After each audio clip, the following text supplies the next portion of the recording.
Good morning යාළුවනේ. ඔන්න අද Pajero timing belt එක 4056 timing belt එකක් ගලවනවා. ඔයාලට පෙන්නන්නම් කොහොමද විස්තරය යන්නේ කියලා. කොහොන හරි මේක රොකට් පුලිය, මේක water fan එක, මේ adjuster එකක්, මේ injector pump එක, යටින් පේන්නේ මෙතන තියෙන්නේ AC clamps එක, මේ තියෙන්නේ crank එක. ඉතින් මේකේ මේ belt දෙකකට තමයි තියෙන්නේ. මේ තමයි main timing belt එක. මෙතන යටින් තව belt එකක් මෙන්න මෙතනින් පේනවා ඔයගොල්ලන්ට.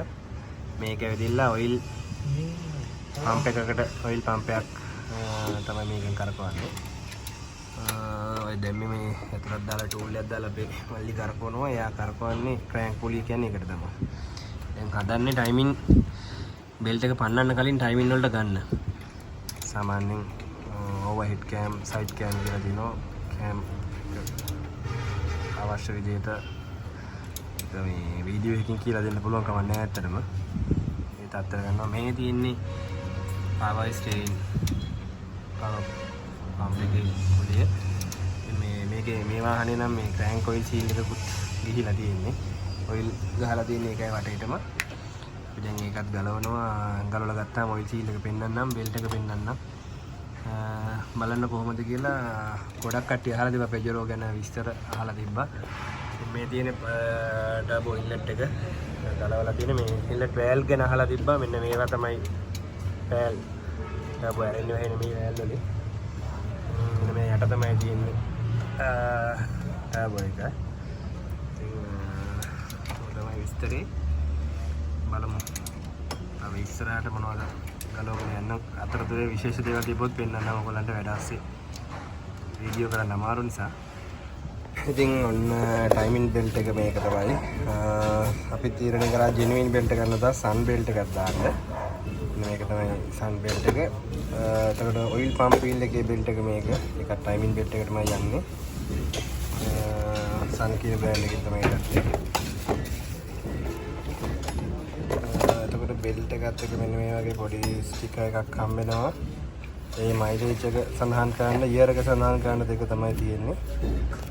සාමාන්‍යයෙන් අපි මේක අලවන්නේ මේ වාහනේ කැබි හෝල් එක ඇතුලේ. තියෙනවා මේ තමයි මේකට ටිකක් පරණ පාට වෙලා තියෙන්නේ. මේ තමයි ෆෑන් බෙල්ට් එක. ෆෑන් බෙල්ට් එක 84/25 කියන බෙල්ට් එක. එක්ස්ට්‍රා ටික පෙන්නන්න මේ තියෙන පරණ වාහනේ ගලවපු ඒවා. තියෙන timing belt එක පරණ. right. මේ තියෙන adjuster දෙක. මේවා ඇත්තටම කිව්වොත් මේවා මේ bearing කැපිලා නම් මොකුත් වෙලා නැහැ. නමුත් timing belt එකක් change කරනකොට අපි මේ adjuster අනිවාර්යයෙන්ම change කරනවා. ඉතින් ඒක තමයි සාමාන්‍ය procedure එක. ඔන්න 4056 intercooler turbo එකේ මේ oil adjuster wheel එක, මේ timing adjuster wheel එක, wheels දෙක ඔන්න ඔය විදිහට තමයි තියෙන්නේ.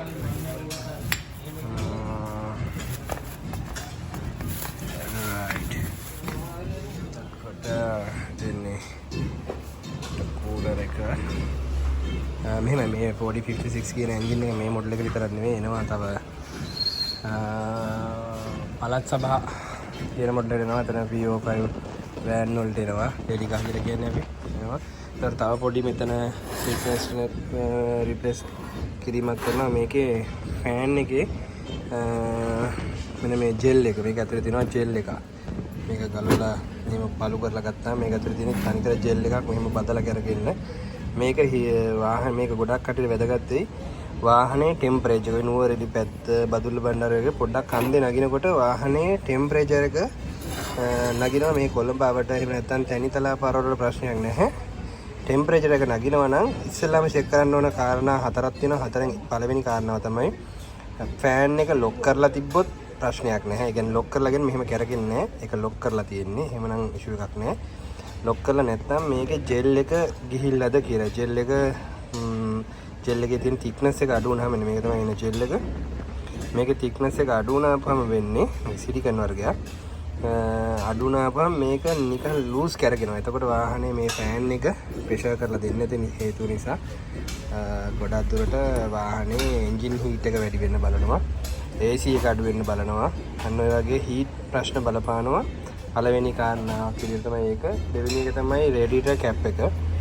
රේඩියේටර් කැප් එකත් මම පෙන්නන්න රේඩියේටර් කැප් එකක් විතර. ඒකේ රබර් ඕරින් එකක් එක ගේජ් බාර් එකක් තියෙනවා. ඒකේ ගහලා තියෙනවා 9.0, 8.0 ඒ වගේ 12.1 ඒ වගේ ගේජ් එකක් තියෙනවා. ඒ ගේජ් එකේ අනුව අදාළ රේඩියේටර් කැප් එක දාන්න ඕනේ. ඒ වගේම මේකේ තියෙන ප්‍රෙෂර් එක රේඩියේටර් එකේ තියෙන ප්‍රෙෂර් එක එළියට ලීක් වුණොත් එතකොටත් හීට් එක නගින්න බලපානවා. ගෑස්කට් ලීක් වුණොත් පොඩි ලීක් එකක් තිබ්බොත් වාහනේ හීට් එකට ස්ටාර්ට් එකට බලපාන හේතු කීපයක් තියෙනවා. ඉතින් තව තියෙනවා. ඉතින් කිව්වොත් වෝටර් ලීක් එකක් තිබ්බොත් වෝටර් ජැකට් එකක් ගිහින් තිබ්බොත් එන්ජින් වෝටර් ජැකට් එක ඒකේ ගිහින් තිබ්බොත් ඒවත් යම් තැන්වල බලපෑම් තියෙනවා. බලමු ඉතින්. තව ඒ වගේ ප්‍රශ්නයක් ආපු වාහනයක් ආවොත් අනිවාර්යෙන් ඔයගලට පොඩි වීඩියෝ කෑල්ලක් අපි හදලා දෙන්න. මොන වගේද ඒකේ ප්‍රශ්නේ කොහොමද විසඳෙන්නේ කියලා. ඔයාලට ඒකත් අනිවාර්යෙන් කියන්නම් ඉස්සරහ දවසකදී.